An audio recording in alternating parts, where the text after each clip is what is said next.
বড় প্রশ্ন। আমরা যখনই রজব মাস শুরু হয় তখনই আমরা জিজ্ঞাসা করতে থাকি আলেমদের কাছ থেকে যে শবে মেরাজের নামাজ কিভাবে পড়বো, এই শবে মেরাজের আমলটা কি। শবে মেরাজ উপলক্ষে সারা রাত জেগে ইবাদত করা এবং শবে মেরাজ উপলক্ষে 26তম দিন পার হয়ে 27তম রাত যখন শুরু হয় তখন সাহারি খেয়ে 27 রজবে রোজা রাখা, এটা আমাদের সমাজে বহুল প্রচলিত।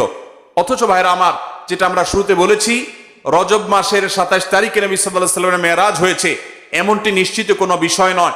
নবীজির মেরাজ হয়েছে সেটা মহাসত্য, সেটা চরম সত্য।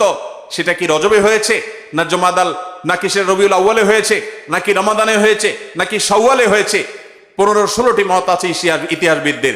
যদি ধরেও নেই আমরা রজবের এই 27 তারিখেই হয়েছে, যেমন কোন কোন ইমামগণ বলেছেন, সে আলোকে যদি আমরা ধরেও নেই, তারপর আমরা বলবো নবী সাল্লাল্লাহু আলাইহি সাল্লামের মেরাজ হয়েছে হিজরতের আগে।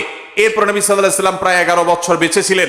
এই পুরো সময় জুড়ে কখনো তিনি মেরাজ দিবস, মেরাজ রজনী উদযাপন এটা তিনি কখনো করেছেন বলে কোনো জাল বা জয়ীফ হাদিসে পর্যন্ত বর্ণিত হয়নি। বিধায় মেরাজের এই ঘটনার পুনরাবৃত্তি বা এই ইতিহাস, ওই তারিখটার পুনরাবৃত্তিকে আপনার কেন্দ্র করে প্রতি বছর একটা বিশেষ দিনকে শবে মেরাজ উদযাপন করা, রাতভর বিশেষভাবে ইবাদত করা, দিনভর বিশেষ গুরুত্ব দিয়ে রোজা রাখার কথা বিশুদ্ধ কোনো হাদিস দ্বারা প্রমাণিত নয়। আমরা শুধুমাত্র